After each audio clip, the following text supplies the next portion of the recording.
नमस्कार, मैं रघुनाथ प्रसाद।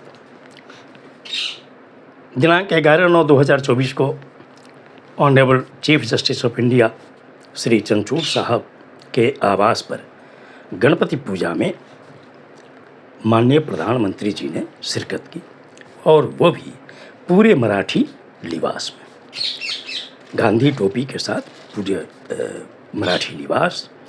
और ये हुआ कि ये चूँकि एक पारिवारिक कार्यक्रम था, सभी को पूजा के प्रति श्रद्धा रहती है, सभी को पूजा करने का अधिकार है, लेकिन इस वीडियो को अपलोड किया गया कहीं ना कहीं से और ये पूरे देश में तीव्र गति से, विद्युत गति से वो वायरल हो गया और लोग विभिन्न तरह की टीका टिप्पणी करने लगे। हम लोग नहीं चाहते हैं, हम भारतवासी यह चाहते हैं कि लोकतंत्र के जो 3 प्रमुख स्तंभ हैं, विधायिका, कार्यपालिका और न्यायपालिका, उसमें न्यायपालिका का स्थान सर्वोपरि है और इस पर आज भी जनता को काफ़ी भरोसा है।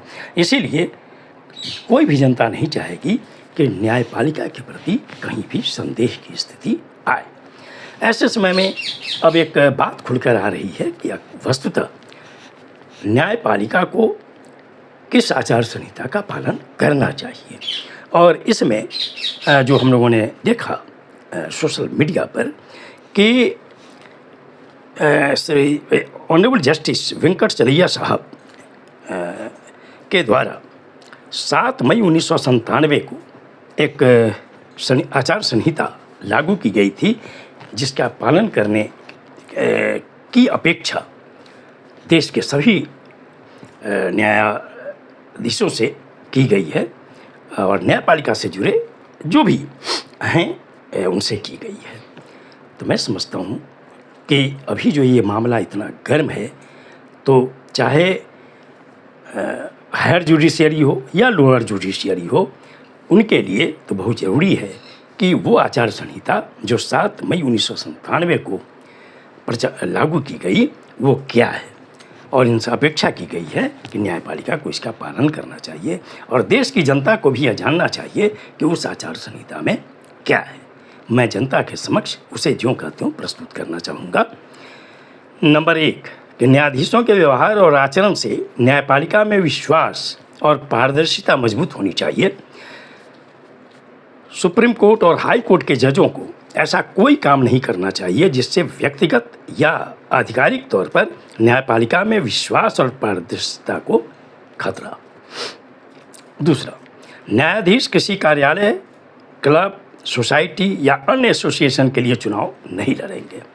थर्ड, न्यायाधीश को बार के किसी भी सदस्य, विशेषकर अपने ही न्यायालय में प्रैक्टिस करने वाले किसी भी वकील से घनिष्ठता नहीं बनानी चाहिए। फोर्थ, किसी भी नज़दीकी रिश्तेदार जो वकील हों, अपने कोर्ट में उन्हें बहस करने की अनुमति नहीं दी जानी चाहिए। 5, परिवार का कोई सदस्य यदि वकील है तो उन्हें न्यायाधीश के घर पे नहीं रहने देना चाहिए। साथ ही उस घर का उपयोग किसी भी पेशेवर कार्य के लिए किसी भी पारिवारिक सदस्य को नहीं करना चाहिए। 6, निष्पक्षता का पालन कड़ाई से करना चाहिए। 7, परिवार के सदस्य, करीबी रिश्तेदार या दोस्तों से संबंधित मामले की सुनवाई अपने कोर्ट में नहीं करनी चाहिए। 8, सार्वजनिक चर्चा में भाग नहीं लेना चाहिए। जो मामले अदालत में लंबित हों या जिसमें कोर्ट का कोई इंटरवेंशन संभावित हो और या कोई विषय राजनीतिक हो, उस पर अपनी राय सार्वजनिक रूप से नहीं देनी चाहिए। 9, फैसले स्पष्ट होनी चाहिए और मीडिया को इंटरव्यू नहीं देना चाहिए। फैसला इतना स्पष्ट होना चाहिए कि उसमें इंटरव्यू देने की ज़रूरत ही नहीं पड़े। 10, परिवार के अतिरिक्त किसी से भी उपहार नहीं लेना चाहिए और न रॉयल्टी स्वीकार करना चाहिए। 11, न्यायाधीश को वैसी कंपनी के मामले से अलग रहना चाहिए जिनमें उनके शेयर हों।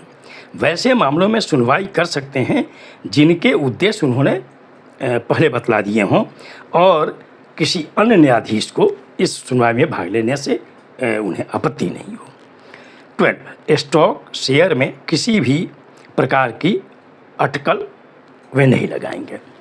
13 किसी भी व्यक्ति, संगठन और भागीदार के साथ डायरेक्ट या इनडायरेक्ट व्यापार या व्यवहार नहीं करना चाहिए।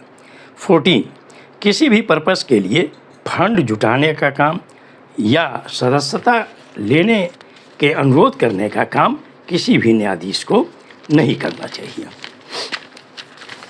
और ना स्वयं सदस्य बनना चाहिए।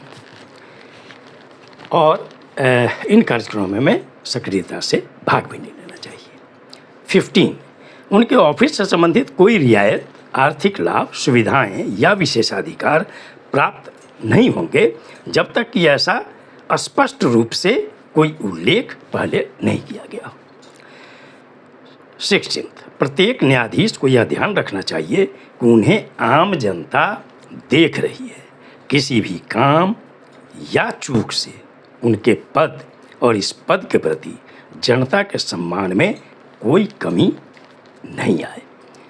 हर न्यायाधीश से इसके पालन की अपेक्षा की जाती है।